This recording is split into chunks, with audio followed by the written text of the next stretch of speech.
I think we've all seen this view of Victoria, but while she's on dock, I thought I'd show you this view.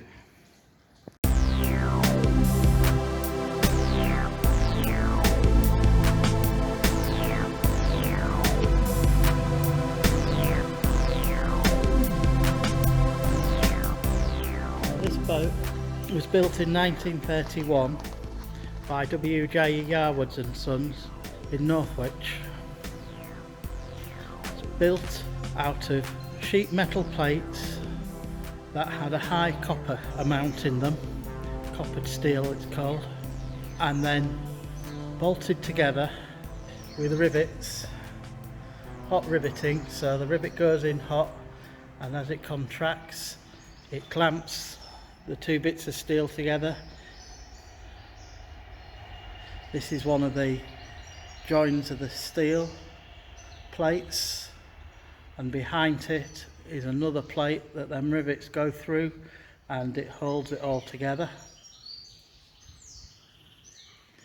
There's stiffening pieces within the boat, the knees, and these are held on with these single rivets here. The boat in the mid-80s was starting to deteriorate, and so the bottom corner of the hull was replaced, the footings, with new steel let in. So the old steel was taken out and new steel welded in. Now, one of the interesting things about royalty boats is that they were designed for the Regents Canal Company. They asked a Navy architect to design a narrowboat for them that was also just as at home on the tidal Thames. And he came up with a design which features many interesting and unusual features you wouldn't normally see on an inland boat. Possibly one of the most interesting is the curved chine.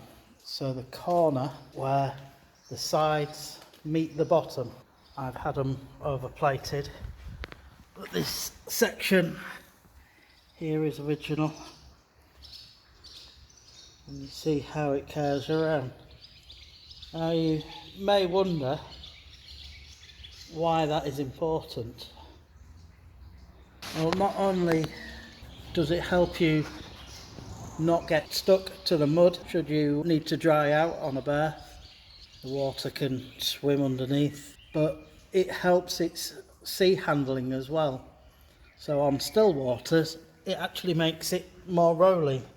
If you imagine, on most narrow boats it comes straight down and then straight across like that, and you can see there's a huge volume of air right at the very edge of the boat, and this volume of air normally helps keep a boat stable. However, some inherent instability with boats in rough weather is advantageous, and what happens on the Thames, the boat stays upright. It bobs up and down like any boat, but it doesn't roll. There's very little roll in this boat when it's in rough weather. Even when the waves are coming at strange angles, the holding of this boat is absolutely amazing. I've never known a narrowboat like it. In fact, it's better than most wide beams, because wide beams have such a wide area that the waves can lift and pick them up and roll them over, whereas a narrowboat has a much smaller cross section and helps keep it upright. Now, one of the other things that you may notice, especially when we compare it with this boat on the left, this is a horse boat built in 1926, also by Yarwood, for a company called Midland and Coast. They ran it on the Shropshire Union Canal, going from Ellesmere Port to Birmingham, and so they didn't need the curved chines, but you can see there's a huge difference in the height of the hold. Now, this wasn't so that Victoria could carry more, because the limitation on the canals is the depth, and that's mainly designed for shallower vessels. The Grand Union is slightly deeper, and the royalty class boats could carry a lot more than most other boats, on the deeper canals. However, especially once you get into the Midlands, it doesn't really make any difference. But what does make the difference is an extra foot of what is known as dry side. The amount of boat that is out of the water, having that extra foot means that waves aren't coming over the side of the boat into the hold. The hold height on Victoria is about 5 foot. The hold height on Mercury is, I think, 4'2". Going up to the front, we can see how flared the bow is to help push the waves away from the boat when it hits, and also how much higher the front of the boat, the fore end in canal terms, how much higher the front of the boat is compared to the rest of it, again to aid with the avoidance of shipping water. Again, you can see how the curved chines form a near perfect circle at the bottom as it comes together to the stem post. Looks like I missed a bit of blacking there. At the stern of the vessel, at the back, we have an unusual arrangement. If you can, for the moment, ignore this hood over the propeller.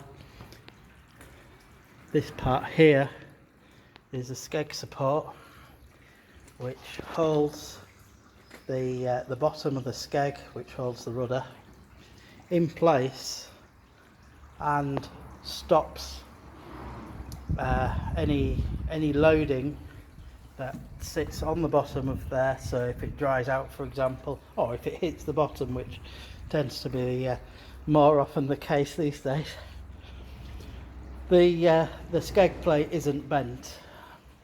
Now it's quite narrow, the skeg on this, to allow you to run a larger propeller, I suspect. That might not be the actual case, but certainly it would.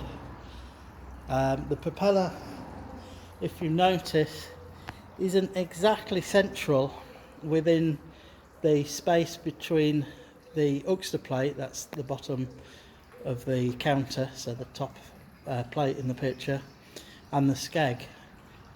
I'm not entirely sure why it might be off centre. It's probably so that when it was unloaded, the propeller was still in the water rather than thrashing around up in the air. It's the only reason I can think of right now. I've made my own modifications to this. The canals are not getting any deeper, and so to get along without scraping through the mud all the time, I need to have the back of the boat further out of the water. If I do that, the air can get to the propeller from the top. The propeller sucks in the air. It's called ventilation, not cavitation. That is a different thing, but you get ventilation of air coming from the top and into the propeller. So we put on a prop tunnel, cowling, there's various different names for them, that stops the air from being pulled from at least directly in front of or behind the propeller. When I'm going forwards, the propeller is a right-handed propeller, and so we'll turn that way. It scoops up some water and throws it off and backwards, so you can see if I square up to the direction of the boat, the blade pushes it backwards. This propeller is a 27 inch, which means 27 inch diameter, which means that it's 27 inch from there to the direct opposite up there, by 16 inches. So what that means is, in a complete turn of the propeller 360 degrees, it would move forward 16 inches for one turn. That's quite a shallow pitch, but I went for a larger diameter and a shallower pitch for higher efficiency. It doesn't always help because, as you can see, it puts the bottom of the propeller very close to the bottom of the boat, and it's already a deep boat, so that can cause some problems. Talking of depth, the actual depth of this boat from the Uxter plates to the skeg is 3'3". The steamers were typically 3'6" to get a large enough propeller to be able to turn so slowly and still manage to move enough water. 3'3" is still 3 inches more than the majority of working boats, and in fact a lot of them are even 2'10". Up top is a more familiar view that you've seen of Victoria. One of the things you might not have noticed is these coamings on the engine room doors, and that stops any waves splashing into the engine room. Now, it's not the case on all the royalty boats, and it might just be because there was a chrome out M1 in this boat from new, but it's unusual that the main tank is actually raised. Normally a day tank exists that is hand pumped up to, and I think some of the royalty motors with Bollinders in still had that mechanism, but one wonders if the idea was that you were less likely to run out of fuel if the main tank gravity fed the fuel pump on the engine, rather than having a tiny day tank that might run out. Because of the depth of the hold, the cabin on Victoria doesn't need to be as large, and so the height from the gunwale to the top of the cabin is far more reduced than, say, a smaller hold depth vessel. One of the other great and interesting features of Victoria and the other royalty class boats is the shape of the stern. You'll notice that it curves in very early on, and unlike most inland boats, which at the time were built with semicircular stern ends, the stern on Victoria is more elliptoid, and I certainly use it like this, and I can't believe that it wasn't designed like this. It helps you pull away from walls by using this part of the boat as a pivot point, and the thrust from the rudder pushes towards the wall, the wharf that you're on, and pulls the front of the boat away from the wall without need to send anybody up to push it off. But also it allows you to just set straight off from a wall, a wharf, without having to manoeuvre away from it first. It's also very useful in locks when, for example, the opposite side lock gate is open on wide locks. You can almost make it look like you've got a bow thruster.